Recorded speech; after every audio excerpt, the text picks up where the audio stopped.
We welcome you to our Monday show. This is Fantasy Football Today, presented by BetMGM, the sportsbook born in Vegas. Today, 30-minute recap of the Pro Bowl. That's what you're going to get. No, just kidding. Just kidding. Dave is back, though. Hey, Dave. If we're going to talk about the Pro Bowl, this is going to be the shortest episode of FFT ever. Yeah. And we have Chris Trapasso here. He's going to help us break down some prospects. He's an NFL draft analyst for CBS Sports. Of course, you've heard him before on our show. He does an amazing job. He is way ahead of us in terms of looking at these prospects, ranking these prospects, and telling us about them. Chris, before we get into that, on a scale of 1 to 10, you are a Bills fan. That you're 10 there. How angry were you about the 4th and 1 not being ruled the first down? Pretty close to a 10. I was going to say this was like perfect timing from Thomas, our producer, to reach out to me because last week I watched an inordinate amount of college film as kind of therapy after that Bills loss because I didn't know where to turn. And I was like, well, I still got to do work. So I watched a lot of prospects just out of anger of how that game ended and all the little things that went against the Bills in pure Bills form that led to that 3-point loss in the AFC title game. Well, then this must be a very productive time of year for you. It is. Yeah, you're right. It was just like a week later than normal, but it kind of aligned with leading into the Senior Bowl. I know Dave was there. So it really was like kicking into draft mode for me with such an emphatic loss for the Bills in that title game. I'm sorry. America, was with you. Other than like Chiefs fans, but America's with you. But anyway, we're happy that you're with us. Dave, how was the Senior Bowl? It was good. A lot of interesting talent, a lot of nice guys in the class. Am I ready to say that the Senior Bowl was flooded with players that fantasy managers are going to come to rely on and love for years to come? I'm going to say no to that, especially at the quarterback position. But, 3, 4, 5 players, kind of like last year's Senior Bowl, that can make an impact right away. Cool. Well, we'll talk about some of those guys today. And before we do that, a big thank you to our audience for voting for the Sports Podcast Awards. I want to thank you all so much. We told you over and over again to vote. I hate asking you for that, but you guys came through, and girls, you came through, and we won the gold medal again 2 years in a row in the best fantasy betting and gaming podcast category. So thank you all for helping us get there. And congratulations to Fantasy Baseball today for coming in second there, silver medal. So that was really impressive. And then for CBS, really, it was a proud day for us. There were some other CBS podcasts that placed. Just 1 second. And then Fantasy Football Scout came in third. And I was like, what is this? More competition? It's actually a soccer podcast. So Fantasy Football Scout was the bronze winner there in the betting and gaming podcast category. What's up, Dave? How are we going to celebrate this? We need to do something with our audience to give back in exchange for their votes. It was great that they voted for us. There's something we must do. I initially suggested that, Adam, you send everybody who voted $50. And I think if we don't come up with a plan, I think that's what we should do. Adam can send everybody $50. So I have already made a plan to celebrate this win. This upcoming Sunday, I invited like 10 people over. I'm going to order some sandwiches. I got like football plates and napkins, just in celebration. Oh, and maybe we'll watch the Super Bowl too. But that's what we're going to do. I'm just having a party this Sunday. Are you live streaming your party? I don't think anyone would get people virtually join your party. All right. Anyway, let's get to coming up with something, Adam, and we will take suggestions in the comments. Chris, if you have a suggestion, please give it to us. And if it's a really good suggestion, Adam will send you $50. Okay, wonderful. So let's talk about this draft class, Chris, and give me your overall thoughts from a fantasy perspective on the skill position players. Okay, Dave and I were talking right before we went on the air here. We've been spoiled at the receiver position the last couple of drafts. Obviously, last year with Neighbors, even Marvin Harrison Jr. kind of had a disappointing season, but it was still pretty darn good. Brian Thomas, Ladd McConkey. It's not that wide receiver class. That doesn't mean that in a year when I come on this show, we'll be saying, man, all the rookies were terrible. We did have a pretty good wide receiver class in terms of the production that they had in 2024. We don't have that this year. The running back class is very deep, and Dave can probably speak to it better having been in Mobile. The tight end class with Ty Warren at the top, Colston Loveland from Michigan, two quality prospects, but the depth at the tight end class is probably as good as it's been in a while. So pretty good running back class. It's not just Ashton Jeanty. Wide receiver down a little bit, and I think the tight end class is pretty darn good. Dave, what's the buzz coming out of Senior Bowl? That's the buzz. I did have a couple of debates with other evaluators about whether the running back class or the wide receiver class was deeper, not necessarily better. I think overall the running back crop is better. And Agreed. You've probably heard that from people, maybe from other shows or other outlets, that it's a deep class, a strong class. And I think it's really going to displace a lot of veteran running backs that we know across the league. There might be as many as like 4 or 5 running backs, none of whom were in Mobile at the Senior Bowl, who could end up being quality starters immediately in the NFL. The headliner is obviously Ashton Jeanty. He's a Heisman finalist. He was a monster at Boise State, and he's certainly in line to be a first-round pick as the best of the best running back. And we've seen how many teams this year acquired a running back in free agency and leaned on that running back to help them get into the playoffs. And obviously the biggest one of all, Saquon Barkley, helped Philadelphia get to the Super Bowl. And so I think a lot of NFL teams are going to see that. They're going to try and mimic that. And the cost involved for drafting one of those running backs, Janty's not going to go for a top 5 pick. Chris, you could speak to that. No. He's a first rounder, but he could be the back half of the first round. Other running backs, there's 2 from Ohio State. There's 1 from North Carolina. Those guys might be top 50 picks, but not necessarily first-round picks. It's a deep group at running back in the sense that we're going to get a lot of rookies that are going to be part of tandems, and some of them might lead the tandems for a lot of teams in the league. But I did think that wide receiver depth will also be good, not to the point where a lot of veterans, at least not the younger veterans, those veterans that are 29, 30, 31, will be out of the league, but guys who can contribute, maybe 1 or 2 that surprise us. I'm thinking about those Iowa State receivers that were at the Senior Bowl, Higgins and Noel. They were impressive. And Jack Besh, another one from TCU. He was my favorite offensive player, period, at the Senior Bowl. I was happy to spend some time with him during the week. He really had a monster week and probably pushed himself up into top 50 status or so too. But none of the receivers at the Senior Bowl figure to be the top 4 or 5 guys in the class. Yeah. Which just speaks to the depth of the class at both positions. Yeah. All right. So let's lay it out, right? So compared to last year, quarterback is clearly worse. Way worse. Even Way if worse. Even if Ward and Sanders end up being top 3 picks, it's way worse. Running back, though, we just said is probably deeper, and we've got a Jeanty this year. We didn't have that last year, I guess. We had Brooks was the number 1 coming off torn ACL, so we didn't have anything close to Trey Benson was the other top consensus back. Jeanty just ran for 2,600 yards, second most in college football history behind Barry Sanders. So we have that. We'll come back to wide receiver in a second. Tight end looks deeper, and we're going to have some first-round picks there at tight end. Wide receiver, Tetairoa McMillan, I see him in the top 10 in a lot of mock drafts. Mm-hmm. What's the but we had 3 top 10 wide receivers in this past draft. We had Harrison, Neighbors, and Odunze. So how would you compare a wide receiver in 2025 to 2024, Chris?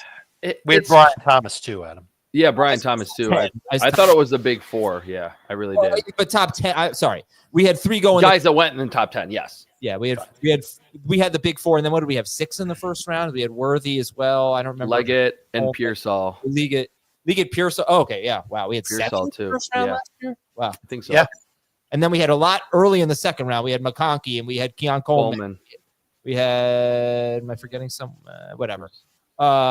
Yeah. All right. Go ahead, Chris. Sorry. So I think we'll see more from like mid to late first and then into the second to third round range. And kind of piggybacking off what Dave said, we've seen in the last 5 to 10 years, like you can get guys who eventually become your wide receiver 1 or start as a really good wide receiver 2 in the second and third rounds of the draft. So I think that's what we're going to more see, where we saw, like you just mentioned, 7 first round wide receivers. We're not going to get that. We could see 7 second round receivers or 7 third round receivers who can come in and be contributors pretty early in their careers. McMillan, is interesting from Arizona. He reminds me a lot of like Drake London, T. Higgins, where if you kind of are looking at that now, is that worthy of a top 10 overall pick?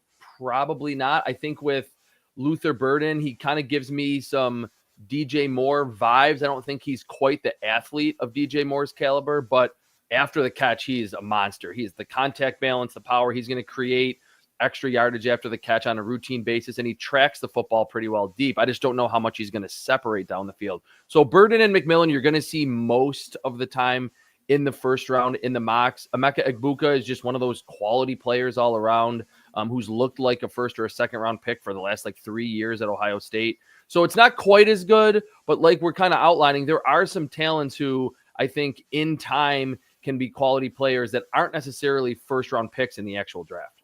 I'd like to know how you evaluate Travis Hunter and whether or not. Oh, geez, yeah.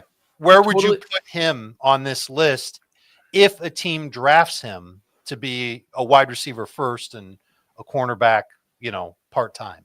Yeah, so this is a good conversation to have, especially from a fantasy perspective, because the few scouts that I've talked to, I mean, we all love him. It's like universally loved his athleticism, how those two mirrored positions, wide receiver and corner, a lot of his traits that work well at corner, work well at wide receiver.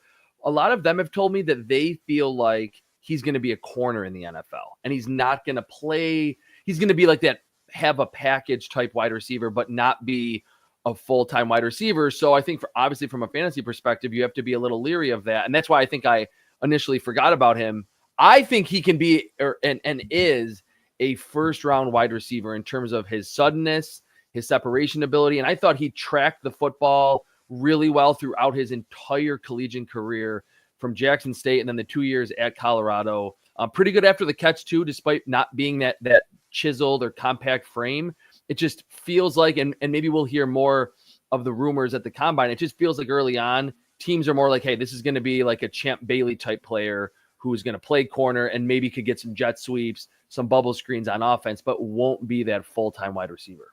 I want to talk more about Hunter and where you'd rank him at wide receiver if you knew he was going to play there, which, yeah, like I keep seeing likely to play cornerback. We don't know. It's just speculation at this point. Mm-hmm. So I'll ask you about that. I want to know who we think can make an immediate impact this year and where you'd rank McMillan, for example, amongst last year's wide receiver class. And it's early, okay? It's February 3rd. So a lot's going to change. We haven't had the combine yet, right? Not even close. So we'll come back after this quick break on Fantasy Football Today. But before we do that, let me remind you that it's not too late to sign up for BetMGM and use our bonus code FANTASY to get up to a $1,500 first bet offer on your first wager with BetMGM. So just download the BetMGM app, sign up and use the bonus code FANTASY, deposit at least $10 and place your first wager on any game, and you'll receive up to $1,500 in bonus bets if your bet loses. Just make sure that you use the bonus code FANTASY when you sign up, and we'll be right back.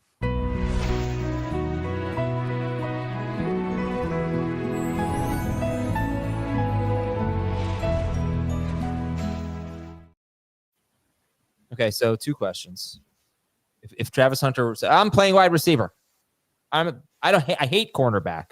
Defense is stupid. Where are you going to rank him among wide receivers in this class? And then how do he and McMillan compare to last year's guys? Okay, I would have him as my wide receiver one. Like, I was that impressed with all the nuances that he showed as a wide receiver, beating press at the line. I think he got better at. It kind of felt like last season, or I guess 2 seasons ago at Colorado, he was just winning just because he was a better athlete than the guy that he was facing at corner. This year, there was more nuance in getting open at the intermediate level. Like I said, some spectacular displays of how he tracked the football deep, where he like understood where the corner, the safety was coming from the deep middle, would leap, make the catch, take the hit, and then after the catch, made a lot of big plays. Now, if I'm ranking those two compared to last year, I'm actually looking at my scouting grade book. I have McMillan very close to Rome Odunze last year, which I know I was a little lower on him than most. He kind of came off the heels of that national title game against Michigan. Everyone loved him. He was a first-round pick or top 10 pick. I didn't love his separation ability, but he did everything else really well. It's kind of the same with Tet McMillan, where big body, not going to be that Ladd McConkey or the Malik Neighbors type separator that we've seen have a lot of success as a rookie, but catches everything. He's a rebounder. He's multiple years of contested catch win rates that you'd like to see out of a first-round pick. And he's just a horse in the open field. So I got a lot of Rome Odunze vibes from Tet McMillan. He would be right in that range for me, which was, I guess, my wide receiver 5 last year, like mid to late first-round pick. Okay. Guys, which players do you think could make an immediate impact? Dave, I want to start with you, and you can talk about Jeanty here, obviously. And if you're in a one QB dynasty league, he's probably the first pick. If you're in a Superflex dynasty league, he might also be the first pick.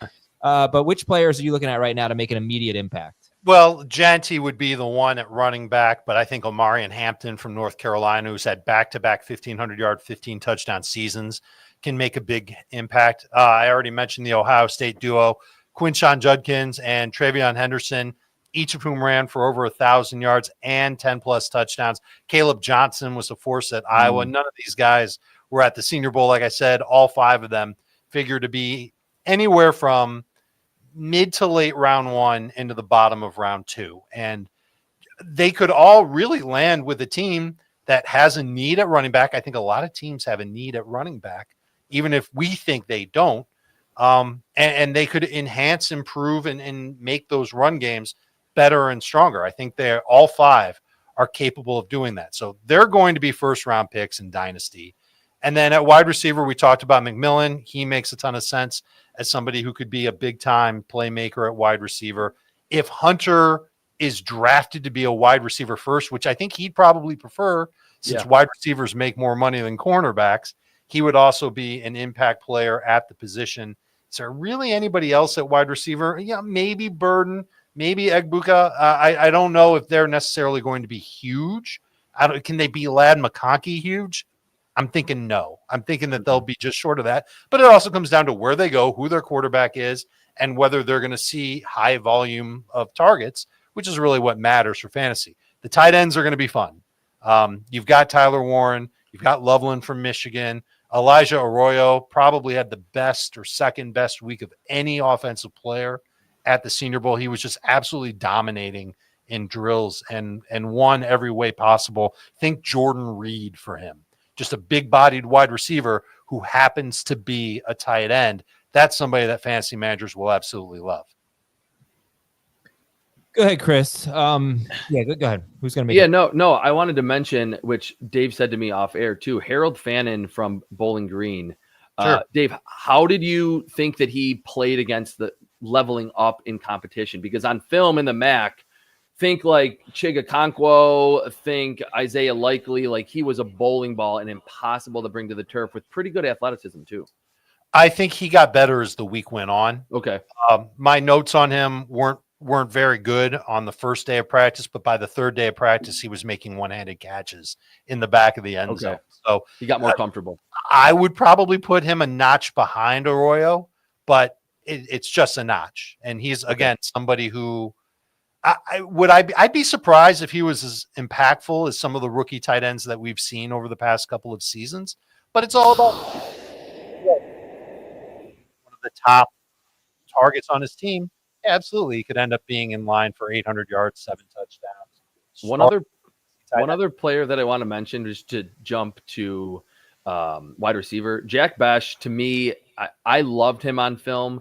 I don't know if he's quite the athlete of this caliber, but everything else he does, he reminds me of Puka Nacua. He is about the same size. He is just ferocious at the catch point. He'll make ridiculous catches near the sideline. If he takes a hit, he's got that bigger frame. He's not Mike Evans, but he's got a bigger frame. And then after the catch, he is never just complacent with going to the turf. He understands on comebacks that he can, spin, get to the sideline, stiff arm, create extra yardage that way. The contact balance is good. We all know where Puka Nacua was drafted late, 5th round, and just instantly became like the wide receiver 1. And now he's really ascended past Cooper Kupp in the Rams offense. I get a lot of that same just kind of tenacious, hardworking vibe from Jack Bash, who was like a productive player as a freshman at LSU in 2021, over 40 catches, almost 500 yards, 3 touchdowns, transfers to TCU. The quarterback play was not very good. Still went over 1,000 yards, averaged over 16 yards per catch. So he had obviously such an amazing moment at the end of the Senior Bowl, catching that game-winning touchdown and kind of honoring his brother. But I thought just on film at TCU, I went in not really sure what to think of him, but I just loved his all-around skill set, and I kept thinking this is Puka Nacua 2.0. Maybe not quite as good, but has that ability to come in and hit the ground running, even if in the real draft he's not picked until the second or third round. And I mentioned this. He was my favorite offensive player. Okay, over good. A week's worth of practices. Like that, Arroyo dominated the first day, but Besh did some great things on the first day. He also did great things on the second day, and he did some great things on the third day. He was the most consistent skill position player on the field. All the quarterbacks on the American team absolutely loved him. He like Arroyo, he won every way that you would want your wide receiver to win. He won with speed. He would win with route running. He would win with physicality. He had nuanced phicality, able to leverage his body away from defensive backs and make contested catches. I think if he keeps this up and has another great combine or a great combine and just continues to look good and all that stuff, we're looking at a guy who's going to be a top 50 pick.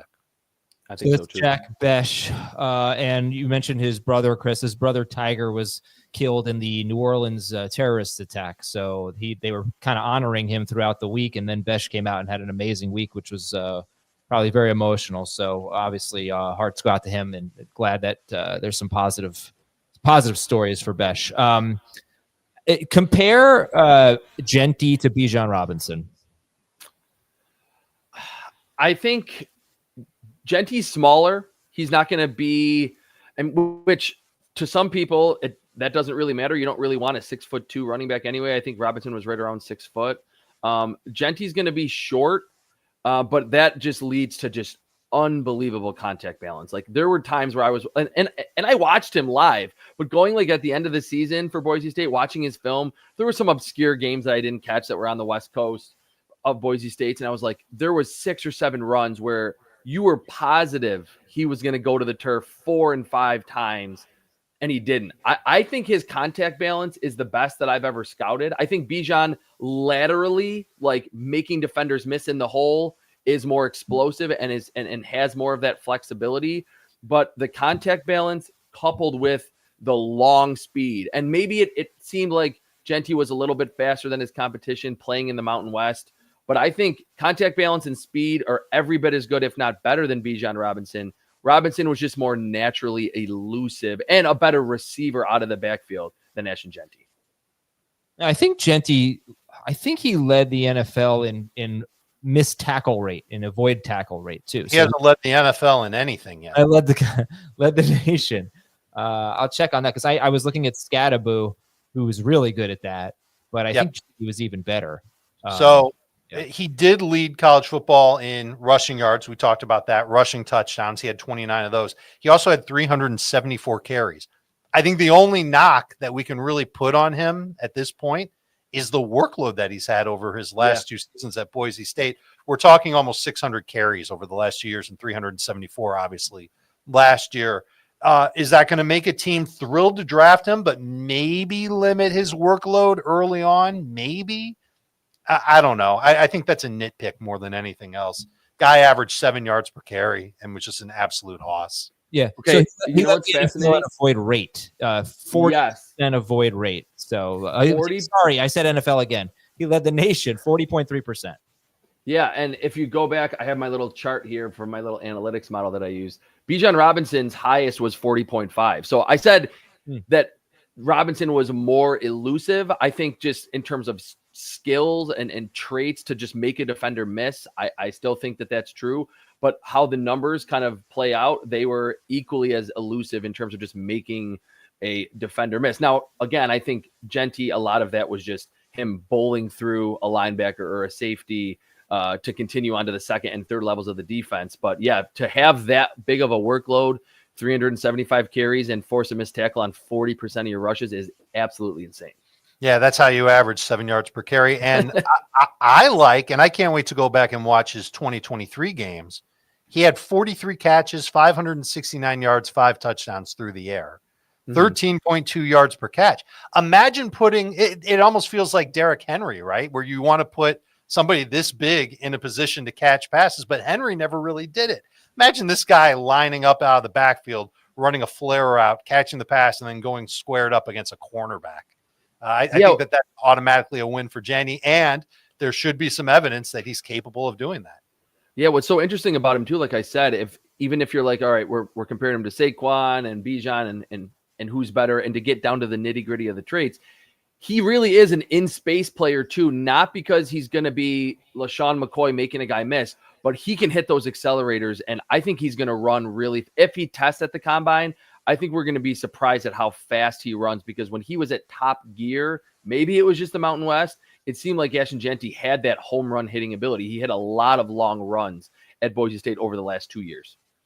I'm fired up for Ashton Jeanty, but he is 5'9". So when you talk about some of the running backs that have been drafted really early, Jahmyr Gibbs is also 5'9", and much thinner than Jeanty. I mean, Genty's 215 pounds. This is a big running back class. These guys have good size. Yeah, they do. But 5'9" is interesting. I mean, Barkley's like 6 feet, and Fournette was huge. Zeke is big. I'm talking about guys who were top 10 picks, you know. I don't know if Jeanty will, and Bijan obviously is bigger. I don't know if Jeanty will get in the top 10, but he might. 5'9" is a little small, but he's a big 5'9". He's a thick 5'9" for sure. I've almost never heard of too short. It's short. Yeah, he's short, not small. Yeah. All right. He's not a quarterback. He's not a receiver. It's okay if you're not a big guy. Barry Sanders' height wasn't very big. The one other name on this list that we're showing here, if you're watching on YouTube, Bashal Tutin from Virginia Tech. Dave, go watch him. He's a lot of fun on film too. Oh, he's great. Yeah. In terms of lateral quickness. Yep. And like I was talking about, elusiveness, just making a guy miss, like where the blocking isn't perfect and there's a defender in his face, he can really make those guys miss. He forced a missed tackle on 39.4% of his rushes, I think last season in 2023 at Virginia Tech. So he really is a kind of that maybe Bucky Irving or that Tyrone Tracy type that's going to be picked 4th, 5th, 6th round, but could ultimately be a good fantasy contributor early on. And he was at the Senior Bowl 5'9", 211. Almost every note I have on him from the practices involves his cutting ability. Yeah. Stop-start ability, which is something that NFL teams really look for. Good hands on an out route, physical running back. That you're right. He's definitely somebody who shrewd dynasty managers can remember when we get to the 2nd and 3rd rounds, probably 2nd round of the rookie-only drafts. Bashal Tutin out of Virginia Tech, and Tuten. Great for team names. I mean, you got your darn Tutin, Tutin the Storm, things like that. So we'll get into that when he gets drafted. All right, so we haven't talked about the quarterbacks yet. One of the games I watched yesterday was Miami, Virginia Tech. Just go back and watch a little bit of Cam Ward. I watched because they were playing Tutin. So it's a good segue for Cam Ward. Shedeur Sanders, I watched the Alamo Bowl, which was awful. Do not remember the Alamo Bowl. If you want to draft Shedeur Sanders, it was a horrible way for him to go. It's such a contrast because Cam Ward was incredible in his bowl game. The Pop-Tart Bowl. And then like an hour later, Shedeur Sanders gets started or whatever the time was. And his offensive line was garbage all year. That's the big thing. But I'm watching Shedeur Sanders. I watched that game, watched like 3 games of his. Obviously, I'm not a scout, but I mean, I just can't even believe that he's in the conversation for the number 1 pick. I don't see him basically ever in the 3 games I watched make an amazing play. You know, he's really accurate, and when he's protected, he's really good. But is he going to elevate a franchise? I don't really see that. Of course, I'm not the person you should be asking, but that's my take on Shedeur Sanders. And I actually am a Cam Ward believer. I wasn't the entire year, but maybe that bowl game had a little bit too much sway on me. I don't know. But when he's at his best, he is phenomenal. And he does make breathtaking plays all the time. And let me tell you one thing about Cam Ward. You're going to hear a lot of people say, well, plays the hero ball too much. And he does this. He had 2 awful interceptions this year where he threw across the field like stupid interceptions. I got to use that word. But he threw fewer interceptions than Shedeur Sanders. He did not have a turnover problem. He just had some sort of high-profile turnovers. Like they got a lot of attention. It's not even close for me between Ward and Sanders. I think it's becoming clear for most people that way. But what's your take on the top 2, Chris? Yeah, that's how I see it too. I don't think these are elite quarterback prospects by any stretch. My top 50 just came out on CBSSports.com this morning, or I guess yesterday. If you're watching later. That I think Cam Ward is a little bit better Physically, I don't think either have a strong arm, but Ward's is better. I trust Ward, like you're saying, Adam, to make plays off structure, which we know is like a necessity at the quarterback position today. When it comes to Sanders, I just feel like if his name wasn't Shedeur Sanders, we'd be like, all right, this is like a solid, like Derek Carr, second round pick that you like his experience at the college level, you like his production, but there's nothing wow about his game. But his name is Shedeur Sanders, and he's Deion's son, and all of the hoopla that really resurrecting that Colorado program. I think that's elevating him up the board. And now we're going to hear so much about his connection to Tom Brady and the Raiders ownership and their need at the quarterback spot. So I agree with you. I have Cam Ward, I think, in my 21 or 22 overall prospect, and Shedeur Sanders at 31. Have you made comps for those guys yet, Chris? You know what? I have so many comps, and I'm mad that I don't have those right off the top of my head. I don't have those right with me now. But no problem. No problem. Yeah, but like neither are to me are anywhere close to the quarterbacks that we've had the last two draft classes. Well, I talked to a lot of evaluators in Mobile about these guys, and there wasn't one that had Sanders ahead of Cam Ward. In fact, almost everybody said that Ward was leaps and bounds ahead of Shedeur Sanders. And one evaluator with extremely good credentials compared Cam Ward to Steve McNair and said that I like that one. Same types of quarterback, strong arm, playmaking skills, mobility, but not somebody who's going to run all over the place like Lamar Jackson, takes good care of the football, can make off-scheduled throws, and has leadership traits. And that's even something that I talked about with Arroyo during the week. I asked him, tell me what kind of a guy Cam Ward is off the field. And he gave me a great story about how Ward would always be on top of his receivers about, all right, here's when we're practicing, here's the date, here's the time, here's the place. Don't be late. And Arroyo ran late one time, and he got a FaceTime once he was a minute late from Cam Ward. And Ward said, where are you? You're not here. And Arroyo said, man, I'm on the way. And Ward just looks at the camera. They were FaceTiming, and he said, do you want me to throw you the ball this week or not? And Arroyo got to where they needed to be to work on their game. So that was impressive. And I don't know if I'm ready to say that Cam Ward's going to be a first rounder in rookie only dynasty drafts, but I think he does. I agree with you, Adam. I think he's got playmaking traits and potential to be a really good quarterback in the NFL, thus be a good fantasy quarterback. And to me, he's easily the best quarterback in this class. One last thing I'll say on him too is that, and this is kind of going off what Dave's saying, it's beyond the scouting and measuring the skills. I like that Cam Ward was at Incarnate Word, played really well, goes to Washington State in the Pac-12, improves, then steps up again and goes to Miami, and then has his best season. He really is, and I do write this a lot in my scouting reports. He's an ascending talent to me, that he's improved in each of his seasons, 3 different schools, 3 different competition levels. I think the arrow is pointing up for him. Where Shedeur Sanders, yes, he goes from Jackson State to Colorado, but I don't know if I saw someone get noticeably better from 2023 to 2024. We said the exact same thing about Jaden Daniels last year. Yes. And how when you watch him in his first year at Arizona State, like you can see the raw traits, but he was a mess. And even his second to last year at LSU, he was good, but it wasn't like his last year at LSU, which was great. Ascending player. I agree. I just want to just say something to defend Shedeur Sanders. Miami had a really good offensive line, and Colorado had a pretty bad one. So it is a little bit difficult to compare the two players. You know, Sanders was kind of running for his life a lot. I think people kind of know that. Ward, it does have a big issue, I think. Statistically, it's there, and just watching it all year with Miami, the deep ball. His deep ball accuracy is terrible. Something like 25% completion rate on pass attempts of 30 or more yards, air yards.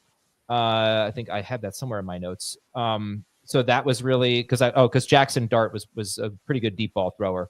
Shedeur Sanders completed 42.4% of his pass attempts of 30 or more air yards. That was really good. That was 17th out of 124 qualified quarterbacks. Cam Ward, 29.2%. So I thought I noticed that throughout the year, and then when I saw the numbers, he did not throw. He did not complete the deep ball very well. So that's something to keep in mind. I've heard at least one scout talk about that. So not a perfect prospect, but I think he'll be a top 3 pick. I don't know any more about Sanders. And I'm not, it really might be that these teams are like, look, these first 3 teams, they all need a quarterback. But I think they might all end up realizing these are not the best players in the draft. So I'll get my early mock draft will be Travis Hunter, Abdul Carter, Cam Ward. There you go. Early prediction. Pretty safe. That's safe. Hey, who's got the number 3 pick again? Not only do the Giants have the number 3 pick, I also have the number 3 pick in my Superflex Dynasty League. So I have to make the same decision because I desperately need a quarterback unless I'm going to roll Deshaun Watson out there again. I think it's funny that you're going to mock your favorite team, your favorite college team's quarterback going to your favorite NFL team. Well, I would rather them take Travis Hunter. That would be great. I would love for the Titans and the Browns to take quarterbacks and then the Giants get Hunter. But I don't think that's going to happen. I think Hunter will be gone. And then I just hope they don't take Shedeur Sanders, basically where I'm at right now. All right, let's take a break and talk about Jaxon Dart, Senior Bowl standout, Ole Miss quarterback. And then we'll spend a little bit of time on the tight ends and we'll wrap things up. We'll be right back on FFT. The clock never stops. Relive the greatest moments with uninterrupted highlights and more. It's Gareth Bale! Ronaldo! Wonderful goal! On the UEFA Champions League channel. Streaming free. Okay, Dave, so what did you see from the quarterback? It wasn't just Jaxon Dart there. What did you see from the quarterbacks? No, I thought 2 quarterbacks were better than the rest. Dart was one of them and Dillon Gabriel was the other. Dart 6'2", Dillon Gabriel 5'10", Dart 226 pounds, Dillon Gabriel 202 pounds. So obviously one guy bigger than the other guy. Probably the most consistent throwers of the two. Maybe Gabriel had a little bit more accuracy overall. There were throws that Dart made versus air where he was just a little bit off target. I've learned to nitpick that. When you're practicing against air, you need to have a 100% on target accuracy rate. And he missed that a little bit, but his throwing motion and his arm strength are great. Just absolutely effortless. He can make good throws and have good placement on throws, even when he's off target. I've heard some complaints about Dart from the week that he wasn't as anticipatory as they liked. I would chalk that up to practicing with players that he hasn't really practiced with much. And if he were to practice with these guys for more than a week, his anticipatory throws would be much better. We could almost make the same thing for Dillon Gabriel. And then other people complained about Jaxon Dart being a one-read quarterback, system quarterback. I asked him about his entire history of playing quarterback, how many different offenses he's been in. He's been in 4 different offenses. The first 3 years of his high school career, he was in the wing T, Chris. Wow. And was under center every single snap for 3 years. So he's got experience running offenses of different varieties. I think he's bright enough to run any type of offense that you put him in. I'm not ready to say that he's my number 3 quarterback because basically everybody that's not named Ward or Sanders is vying for that spot. But I think he does have potential to be a capable quarterback and maybe even a starter as a rookie for at least a part of next season. I think he's got that in him, and I don't think he's necessarily a system quarterback, even though his best numbers came in that system. Dillon Gabriel, good accuracy. You know the book on him. I'll let you speak to Dillon Gabriel, but everybody just complained about his size, just the fact that he's small and lean. And, can you really win with that in the NFL? Well, Russell Wilson isn't exactly the biggest guy, but he's had himself a pretty good career at 5'10". Let me know what you think about Gabriel. And if you wanted to say something about Dart, Chris, please. Yeah, sure. So I think with Dillon Gabriel, it's like, I put a lot, which I feel bad that I don't have these quarterback comparisons yet, but there's one that I do have. It's like, I never want to just lump a quarterback or specific player into the most obvious comparison. I really try to look at size and athleticism. The Kellen Moore one for me is just too perfect for him because I think he usually makes the right decisions. I think he's going to eventually be an offensive coordinator or maybe a head coach. But the arm talent, the mobility, we saw it in that Rose Bowl against Ohio State that he had a lot of problems just eluding defenders, whether it was Jack Sawyer or someone on the inside. He just could not get away from defensive linemen and edge rushers because he's just not a tremendous athlete. He's got shorter legs, but the accuracy is good. The anticipatory stuff that might be missing from Jaxon Dart's film where Lane Kiffin has those reads just kind of set out for him where it's like, hey, this post is going to be open. You catch the snap, play action fake and throw it deep. Dillon Gabriel has a lot of anticipatory throws on film because he needed to be, because he does not have a strong arm. So you're right. Everything that you said about Dart, I agree with. I like with Dart that he's kind of a natural thrower. Like he can be on the run, make a throw like a shortstop. Usually accurate. I do agree that the overall ball placement with Dart isn't great. And I like how aggressive he was. Now, some of that does speak to Lane Kiffin's system, that they're running screens, RPOs, and then deep balls. That's kind of like the entire offense. But I like that throwing a pass down the seam, he will throw it over the back of a sinking linebacker or a safety, and he can make a bad throw. And the next drive, he'll make 3 or 4 aggressive passes down the field, and it has pretty good functional athleticism. So if you could combine Dillon Gabriel's smarts and football IQ with the traits that Jaxon Dart have, you've had a really good quarterback prospect. But I agree that I have Dart graded higher. I think Dillon Gabriel will go somewhere early on day 3 and be that kind of student of the game in the quarterback room. But Jaxon Dart does have some starter upside because of 3 straight years of quality production at Ole Miss. All right, let's talk about the tight ends here. It's an exciting class, and we'll finish on this. I'm gonna get a top 5, like an early dynasty top 5 from Dave to finish things out here. Very early, super early. Don't take it too seriously. Let's just have fun. Top 5. Does Tyler Warren or Colston Loveland? Tyler Warren out of Penn State, Colston Loveland out of Michigan. Definitely guys with first-round picks. Can we even use the Brock Bowers comparison? What do you think? Dave, go ahead. No, I think this is for you, Chris. Okay, not for Colston Loveland. I'm lower on him than most. And I feel weird. I'm coming on this show. I've been a lifelong Michigan fan. I didn't like Blake Corum last year. People hated on me for that. I don't love Colston Loveland as much as I think the masses do. Ty Warren, though, is close. He's not going to separate like Brock Bowers did his entire rookie season, but he's more of a physical freak. He's going to be one of the biggest tight ends at the combine. The catch point, he absolutely dominates at. He is a moose after the catch. He will take a shot and just pop back up time and time again. And he was the heartbeat of that Penn State offense. They were using him on tunnel screens, on RPO drag routes underneath, like slants. Like he's known and has experience of just being that focal point. So he kind of reminds me of like a souped up version of Dallas Goedert, who was already very athletic in his own right. And we've seen flashes from him being kind of that borderline elite tight end.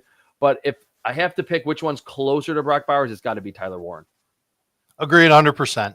Don't really have a whole lot else to add to that other than I think a team will view Warren as someone that they could scheme up in lots of fun different ways, and count on him to make things happen in those ways. That's what Penn State did. Right, exactly. Like if James Franklin can do it, then any NFL coach can do it.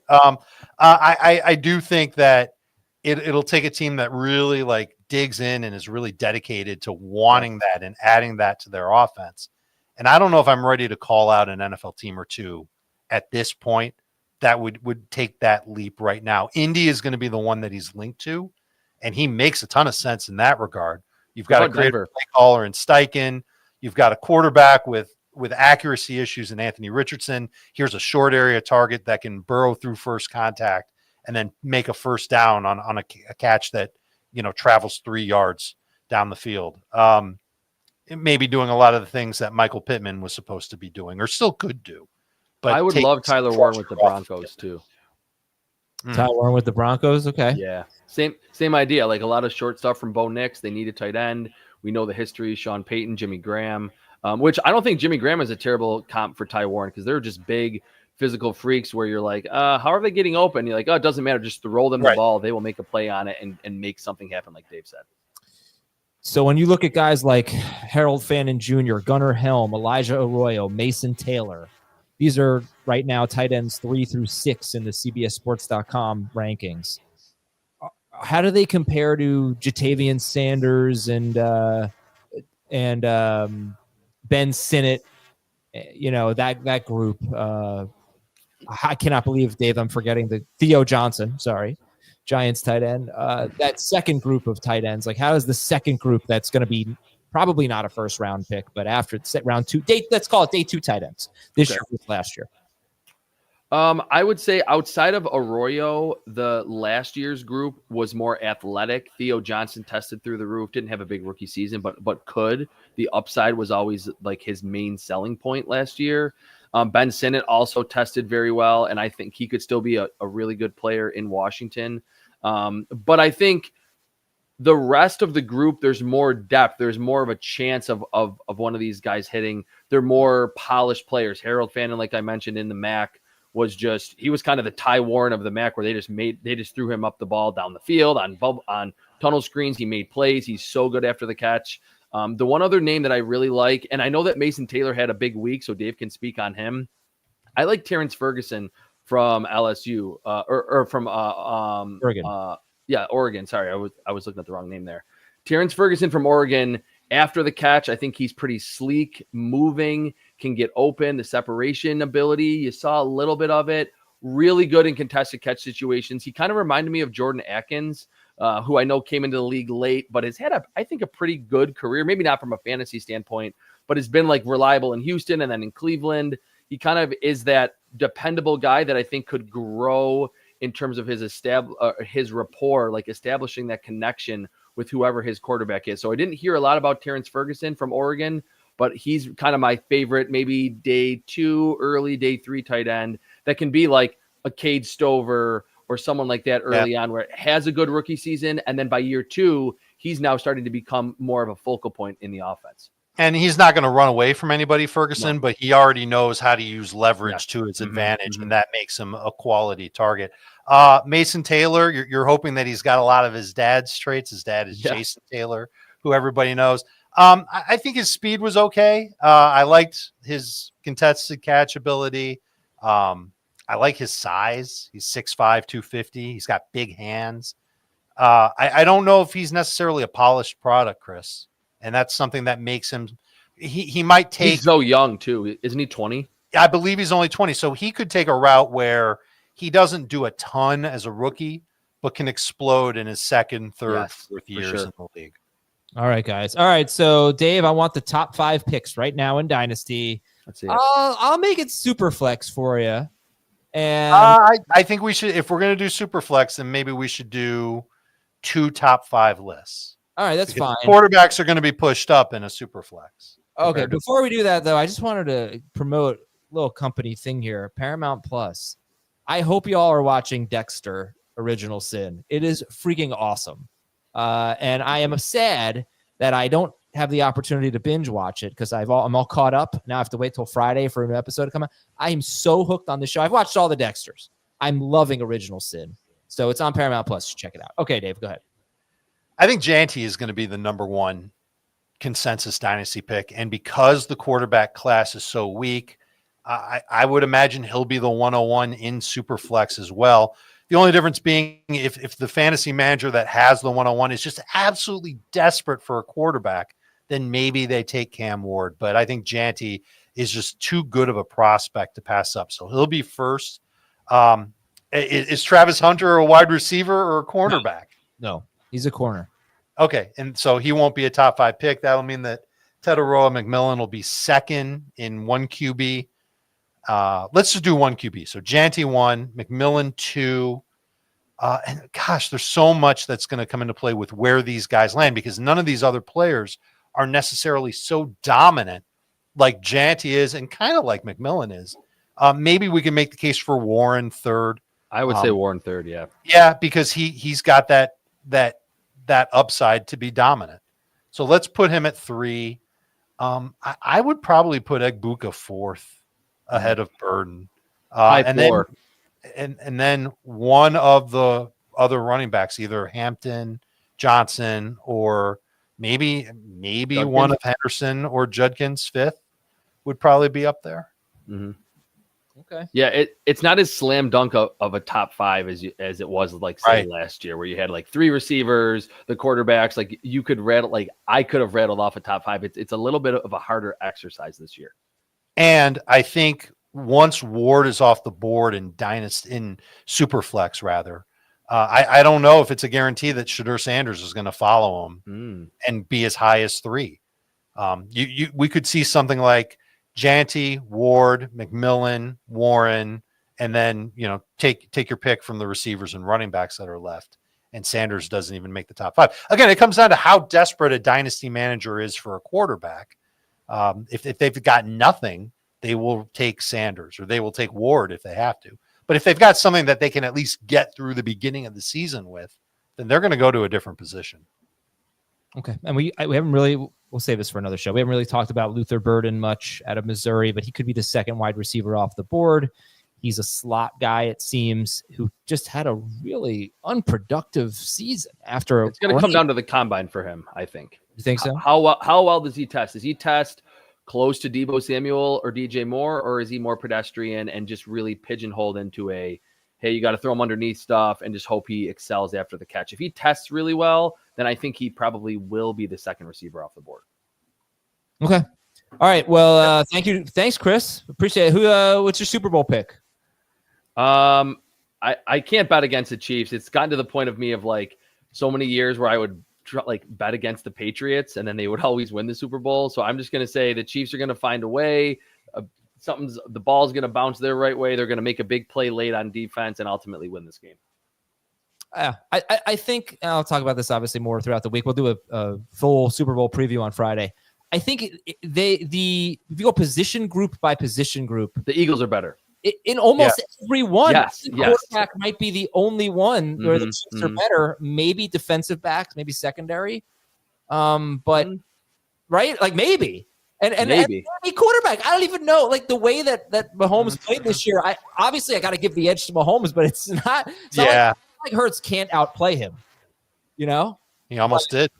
Yeah, so it's crazy. The Eagles are, to me, a definitely better team. And now, how does Fangio compare to Spags? Spags is going to do something great, giving him 2 weeks to prepare. What about Fangio? All right. Anyway, I'm excited to talk about that throughout the week. Dave, thank you. Welcome back. We will talk to you all on Wednesday on Fantasy Football Today.